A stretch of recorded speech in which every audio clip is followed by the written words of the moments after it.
Good morning students, I welcome you to the Shiva online class and today we are going to discuss a new chapter, types of trade. I hope students you know what is trade. Buying and selling. So buying and selling வந்து நம்ம என்னன்னு சொல்லுவோம் trade அப்படின்னு சொல்லுவோம். So business பண்ணுற பீப்புள்ஸை நம்ம trade அப்படின்னு சொல்லுவோம். ஸோ இந்த ட்ரேடோடல என்ன விதமான டைப்ஸ் எல்லாம் இருக்குது அப்படிங்கிறத இன்றைக்கி டிஸ்கஸ் பண்ணலாம். ஸோ ஓல்டன் டேஸில் நீங்கள் பார்த்தீங்க அப்படின்னா barter சிஸ்டம் யூஸ் பண்ணாங்க. ஸோ barter சிஸ்டம்னா என்ன பண்ணுவாங்க, they will exchange the goods. So rice கொடுத்தோம் அப்படின்னா அங்கே இருந்து நம்ம என்ன பண்ணுவோம், வீட் வாங்குவோம். ஸோ இந்த மாதிரி எக்ஸ்சேஞ்ச் பண்ணும்பொழுது நமக்கு வந்து எந்த விதமான மணி டிரான்சாக்ஷன்ஸும் அங்கே இல்லாமல் இருந்தது. ஸோ எக்ஸ்சேஞ்ச் பண்ணது வெறும் கூட்ஸோ இல்லை சர்வீஸஸோ மட்டும்தான் நம்ம பண்ணிகிட்டு இருந்தோம். ஆனால் லேட்டர் வைஸ் நம்மளோட மணி டிரான்சாக்ஷன் ஸ்டார்ட் ஆக ஆரம்பித்ததில் இருந்து அப்போ வந்து என்ன ஆச்சு, நமக்கு purchase sales, so selling buying இந்த ரெண்டு விஷயம் வரும்பொழுது மணியோட டிரான்சாக்ஷன் வந்து ரொம்ப முக்கியமாக இருந்தது. ஸோ சேல்ஸோட டிரான்சாக்ஷன் பேசிஸில் வந்து ஸோ செல்லிங் எதுக்காக பண்ணுறாங்க, ஸோ நமக்கு ஏதாவது ஒரு மணி ஏர்ன் பண்ணணும், ஸோ நமக்கு ப்ராஃபிட் கிடைக்கணும் அப்படிங்கிற பேசிஸில் வர ஆரம்பிச்சு. ஸோ barter சிஸ்டம் வந்து மணி டிரான்சாக்ஷன் ஸ்டார்ட் ஆகும்போது ட்ரேட் அப்படின்னு மாறிச்சு. ஸோ இந்த ட்ரேடில் என்ன விதமான டைப்ஸ் எல்லாம் இருக்குது, ஒரு ப்ரொடியூசர் கிட்ட இருந்து கன்சியூமருக்கு கொண்டு போய் அந்த கூட்ஸை சேர்க்கறது எப்படி அப்படிங்கிறது இந்த லெசனில் பார்க்கலாம். Okay, under the barter system in olden days goods were exchanged for goods. So நான் ஏற்கனவே சொன்னது தான், barter systemல we will exchange the goods மட்டும்தான் நம்ம என்ன பண்ணிட்டு இருந்தோம், எக்ஸ்சேஞ்ச் பண்ணிட்டு இருந்தோம். After the invention of the money as a medium of exchange, all purchases are made in the exchange of money. So next level நம்ம வந்து என்ன பண்ணோம், மணியோட டிரான்சாக்ஷன்ஸ் வர ஆரம்பித்த போது பையர்ஸ் என்ன பண்ணாங்க, அவங்க கிட்ட இருக்கிற கேஷை கொடுத்து செல்லர் கிட்ட இருந்து அவங்களுக்கு தேவையான கூட்ஸை வந்து பர்ச்சேஸ் பண்ண ஆரம்பித்தாங்க. ஸோ வில்லிங்னஸாக இவங்களும் பே பண்ண ரெடியாக இருக்காங்க. ஸோ அதை வில்லிங்னஸை சேல்ஸ் பண்ணுறதுக்கும் செல்லர் வந்து ரெடியாக இருக்கார். Okay, the sales transaction are possible in exchange of money only. So sales அப்படின்னு சொல்லும்போது இந்த டிரான்சாக்ஷன் எப்படி வருது, செல்லிங்ஸ். ஸோ கூட்ஸை சேல்ஸ் பண்ணோம் அப்படின்னா நமக்கு வந்து மணி கிடைக்கும் அப்படிங்கிற விதத்தில் தான் இந்த டிரான்சாக்ஷனே வர ஆரம்பிச்சது. Okay, the producer producing the goods in large quantities find it difficult to sell the goods directly to the consumers. அதாவது ஒரு கூட்ஸை வந்து ஒரு ப்ரொடியூசர் வந்து ப்ரொடியூஸ் பண்ணி அங்கே இருந்து கரெக்டாக அந்த கன்சியூமருக்கு டேரெக்டாக வந்து என்ன பண்ணாங்க, டிஸ்ட்ரிபியூட் பண்ண ஆரம்பிச்சாங்க. ஸோ ஃபஸ்ட்டு நீங்கள் பார்த்தீங்கன்னா அக்ரிகல்ச்சரல் ப்ராடக்ட்ஸ், டெய்ரி ப்ராடக்ட்ஸ் இந்த மாதிரியான ப்ராடக்ட்ஸ் எல்லாம் வந்து ப்ரொடியூஸ் பண்ணி கூட்ஸை வந்து கன்சியூமர்ஸ்க்கு வந்து டேரெக்டாக வந்து அவங்களே செல் பண்ண ஆரம்பித்தாங்க. ஓகே, ஆனால் நெக்ஸ்ட் லெவலில் நீங்கள் பார்த்தீங்க அப்படின்னா ப்ரொடியூசரால் எல்லா விதமான பெரிஷபிள் கூட்ஸோ இல்லை கன்சியூமர் கூட்ஸோ டியூரபிள் கூட்ஸோ வந்து டேரெக்டாக கன்சியூமர்ஸ்க்கு கொண்டு போய் சேர்க்க முடியாது. ஸோ அந்த இடத்துல அவங்க என்ன பண்ணாங்கன்னா they will use a lot of channels of distribution. So அவங்க வந்து டைப்ஸ் ஆஃப் ட்ரேட் அப்படிங்கிறத யூஸ் பண்ண ஆரம்பித்தாங்க. So what is it trade? Trade connect the producer and consumer and enable them to sell and purchase from whatever they want. So என்ன வேணும்னு நினைக்கிறாங்களோ அதை அவங்க பர்ச்சேஸ் பண்ணுறாங்க. ஸோ மக்களுக்கு என்ன தேவையோ அதை வந்து என்ன பண்ணுறாங்க, ப்ரொடியூசர்ஸ் செல் பண்ணுறாங்க. ஓகேவா? So what is the meaning for the trade? The buying and selling of goods and services, it should be consist of a trade. So ஒரு ட்ரேட் அப்படின்னு சொன்னோம் அப்படின்னா பையிங், செல்லிங் இந்த ரெண்டு டிரான்சாக்ஷன்ஸ் தான் அதில் முக்கியமான விஷயம். Okay, the trade is conducted in order to earn a profit. எதுக்காக இந்த ட்ரேட் பண்ணுறோம், பிஸ்னஸ் என்ன பர்பஸ்க்காக நம்ம பண்ணுவோம், we want to earn more profit. Profit வாங்கணும் அப்படிங்கிறதுக்காக மட்டும்தான் வந்து நம்ம என்ன பண்ணுறோம், கூட்ஸை சேல்ஸ் பண்ணுறோம். ஸோ நம்ம ப்ரொடியூஸ் பண்ணும்போது அந்த ப்ரொடக்ஷன் காஸ்ட்டை விட கொஞ்சம் விலை அதிகமாக வச்சு அதில் வந்து நம்ம செல் பண்ணி கொஞ்சம் ஹியூஜ் ப்ராஃபிட்டை நம்ம அடையணும். ஸோ இந்த ஒரு பர்பஸ்க்காக தான் வந்து என்ன பண்ணுவாங்க, ப்ரொடியூசர் வந்து கூட்ஸை ப்ரொடியூஸ் பண்ணி அதை கன்சியூமருக்கு கொடுப்பாங்க. Okay, so trade act as an intermediary in the exchange of commodities between the producer and the consumer. So trade என்றது வந்து என்ன பார்த்தீங்கன்னா it should be act as an intermediary between the producer and the consumer. So கன்சியூமருக்கும் ப்ரொடியூசருக்கும் ஒரு intermediary act தான் வந்து என்னன்னு சொல்லுவாங்க, trade அப்படின்னு சொல்லுவாங்க. Okay, next is the classification of the trade. So இந்த ட்ரேடோட கிளாசிஃபிகேஷன் பேசிஸில் பார்த்தீங்கன்னா we just having a two types. One is the internal trade and next is the external trade. So internal trade அப்படின்னா என்ன அர்த்தம், நம்மளோட நாட்டுக்குள்ளேயே வந்து நம்ம பிஸ்னஸ் பண்ணோம் அப்படின்னா அதை நம்ம என்னன்னு சொல்லுவோம், internal trade அப்படின்னு சொல்லுவோம். Okay, buying and selling of goods and services within the boundaries of a nation, it should be called as a internal trade. So நம்மளோட நேஷனுக்குள்ளேயே வந்து கூட்ஸை பை பண்ணுறதும் செல்லிங் பண்ணுறதும் இந்த மாதிரியான நம்ம பிஸ்னஸ் பண்ணோம் அப்படின்னா it should be known as a internal trade.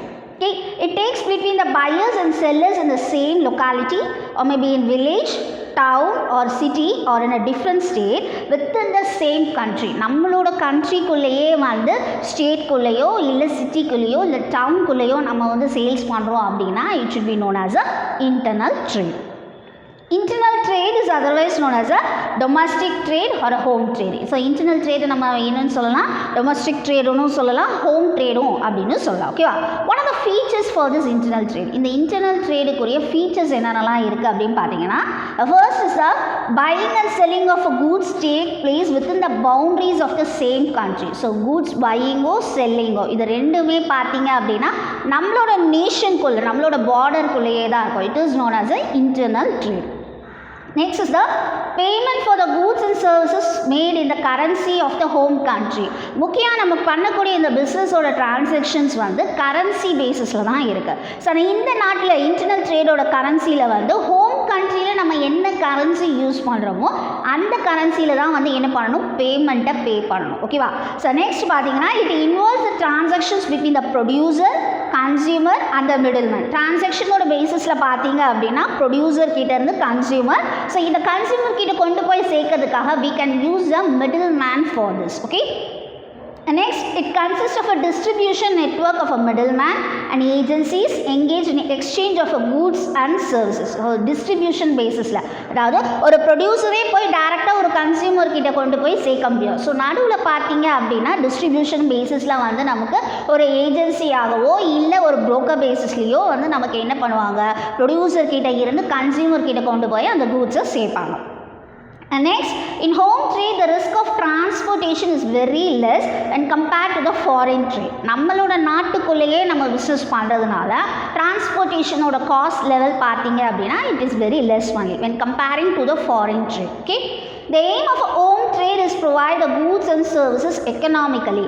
So home tradeலேயே நம்ம பிஸ்னஸ் பண்ணும்பொழுது எக்கனாமிக்கல் பேசிஸ்லேயும் பார்த்தீங்க அப்படின்னா we can able to improve that. Okay.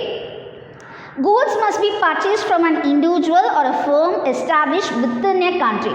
So ஒரு இண்டிவிஜுவலாக வந்து பர்ச்சேஸ் பண்ணுறதோ இல்லை செல்லிங் பண்ணுறதோ இல்லை ஃபர்மோட எஸ்டாப்ளிஷ்மெண்ட்டும் பார்த்தீங்கன்னா it should be located in our home country only. Goods can be delivered using a locally available modes of transport. நம்ம டிரான்ஸ்போர்ட்டோட பேசிஸில் பார்க்கும்பொழுது லோக்கல் பேசிஸில் இருக்கிறதுனால நம்மளோட மோட்ஸ் ஆஃப் டிரான்ஸ்போர்ட்லேயே நம்ம யூஸ் பண்ணுறதுனால இதோட காஸ்ட் லெவலும் பார்த்தீங்கன்னா ரொம்ப கம்மியாக தான் இருக்கும். Okay. So these are the features of the internal trade. And next is the types of the internal trade. So நம்மளோட நாட்டில் வந்து இன்டர்னல் ட்ரேட் பண்ணுறதுக்கு என்ன விதமான வசதிகள் இருக்குது, ஸோ என்னென்ன டைப்ஸ் இதில் இருக்குது அப்படிங்கிறத பார்க்கலாம். So first is wholesale trade and next is retail trade. நான் ஏற்கனவே சொன்னது தான், ஒரு ப்ரொடியூசர் வந்து கூட்ஸை ப்ரொடியூஸ் பண்ணி வச்சு கன்சியூமர்ஸ் கிட்ட போய் டேரெக்டாக அவரே கொண்டு போய் சேர்க்க முடியாது. ஸோ அவர் என்ன பண்ணுவார், ஸோ எந்த விதமான மிடில் மேன்ஸை யூஸ் பண்ணுவார், they will use it to peoples. ஒன்று வந்து பார்த்தீங்கன்னா wholesale trader and next is retail trader. So wholesale ட்ரேட்னா என்ன அர்த்தம், purchase of goods in a bulk from the manufacturer and selling them in a smaller quantities to other intermediaries is known as a wholesale trade. So அப்படின்னா என்ன அர்த்தம், கூட்ஸை வந்து producer கிட்ட இருந்து பல்காக வாங்கி அவர் வந்து ஸ்டோர் பண்ணி அதில் ஸ்மால் குவான்டிட்டிஸாக வந்து ரீட்டைலர்ஸ் கிட்ட கொடுத்து அவங்க வந்து கன்சியூமர்ஸ் கிட்ட டேரெக்டாக கொண்டு போய் சேர்ப்பாங்க. they are known as a wholesale trade. So who is a retailer? So retail tradeனா என்ன அர்த்தம், retail trade deals with the distribution of goods in a small quantities to the consumer. So producer கிட்ட இருந்து பல்காக வாங்கி வச்சுருக்க wholesaler கிட்ட இருந்து small quantities of கூட்ஸை வந்து என்ன பண்ணுவாங்க, இந்த ரீட்டைலர்ஸ் போய் வாங்குவாங்க. ஸோ அவங்க வாங்கி ஸோ ரீட்டைல் ஷாப்ஸில் வந்து என்ன பண்ணுவாங்க, அதை ஸ்டோர் பண்ணி கன்சியூமர்ஸ்க்கு தேவையான ஸ்மால் குவான்டிட்டிஸில் அதை சேல்ஸ் பண்ணுவாங்க. ஸோ கன்சியூமர்ஸும் வந்து பல்காக வாங்கி வைக்கணும்னு எதிர்பார்க்க மாட்டாங்க. ஸோ அவங்களுக்கு தேவையானதை அப்பப்போ வாங்கணும் அப்படிங்கிறதுக்காக they will prefer the retail shop only. So these are the classification of the internal trade. Okay, so next நம்ம பார்க்க போகிறது வந்து foreign trade. What is a foreign trade?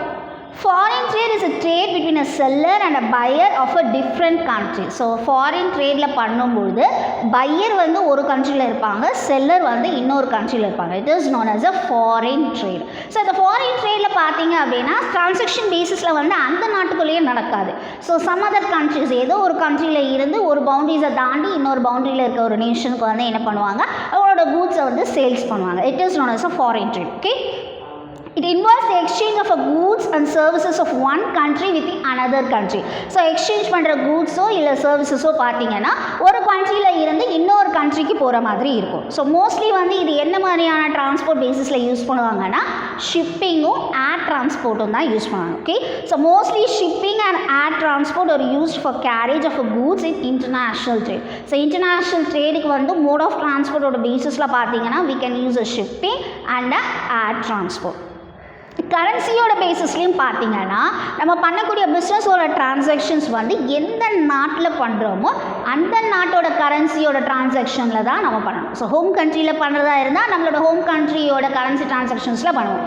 So நம்ம இங்கே என்ன யூஸ் பண்ணுறோம், ருப்பீஸ். இப்போ நம்ம வந்து அமெரிக்காவில் பண்ண போகிறோம் அப்படின்னா டாலர்ஸில் பண்ணணும். ஸோ ஃபாரின் கரன்சிஸோட இதில் என்ன வேல்யூஸ் இருக்கோ அந்த வேல்யூஸை வச்சு தான் நம்ம என்ன பண்ணணும், அதுக்கான டிரான்சாக்ஷனை மூவ் அவுட் பண்ணணும். Okay, it is known as a foreign trade.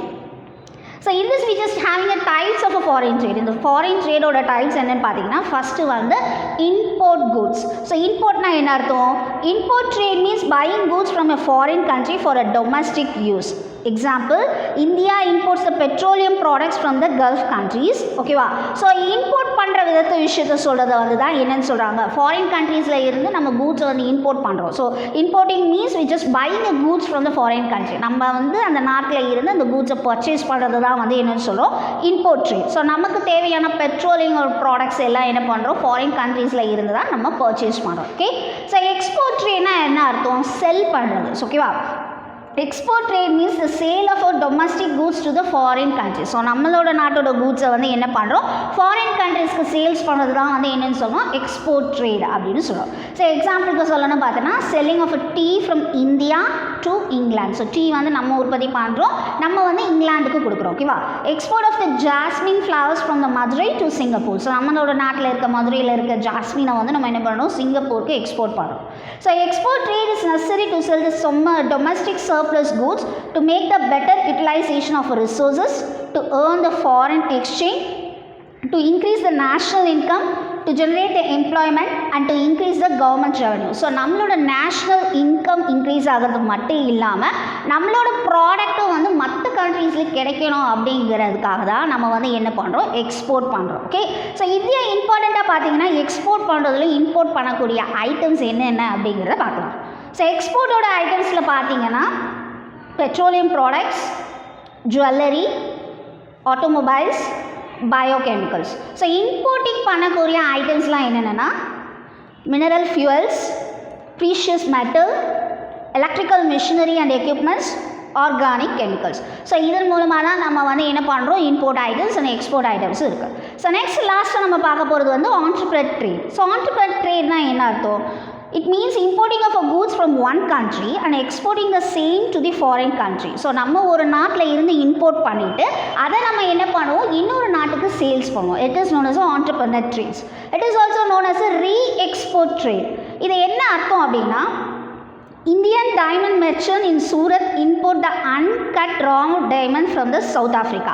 So ஒரு அன்கட்டான ஒரு ராவான டைமண்டை வந்து நம்ம என்ன பண்ணுறோம், சவுத் ஆஃப்ரிக்காவில் இருந்து நம்ம வாங்குகிறோம். தென் afterwards we will cut and put the polish for the diamond. So அந்த டைமண்டை நம்ம வந்து சரியாக ப்ராப்பராக என்ன பண்ணுவோம், கட் பண்ணிவிட்டு and afterwards we will put a polish for it. So polish பண்ணதுக்கப்புறமா நம்ம என்ன பண்ணுவோம், we will sell it to the another country. So நம்ம அதை பாலிஷ் பண்ணதுக்கப்புறம் மறுபடியும் நம்ம எக்ஸ்போர்ட் பண்ணுவோம். ஸோ இதில் வந்து இம்போர்ட்டும் இருக்குது and as well as we just doing the export. அதனால தான் இது என்னன்னு சொல்கிறாங்க, re-export trade அப்படின்னு சொல்கிறாங்க. ஓகே, ஸோ இந்த மாதிரியான லார்ஜஸ்டான ட்ரேட் சென்டர்ஸ் எங்கெங்கெல்லாம் இருக்குதுன்னு பார்த்தீங்கன்னா சிங்கப்பூர், துபாய், ஹாங்காங். ஸோ இந்த மாதிரியான கண்ட்ரீஸில் எல்லாம் பார்த்தீங்கன்னா இந்த மாதிரியான ரீஎக்ஸ்போர்ட் ட்ரேட்ஸ் தான் அதிகமாக இருக்குது. So it should be concluded that effective transfer of the position and ownership from the producer to the consumer. So trade பேசிஸில் நடந்தாலும் எல்லாமே வந்து எப்படி இருக்கணும், ஃபாரின் ட்ரேட் பேசிஸில் நடக்கும்போது we must do in a legal formality basis. So லீகலாக தான் வந்து நம்ம எல்லா ட்ரேடுமே பண்ணணும்.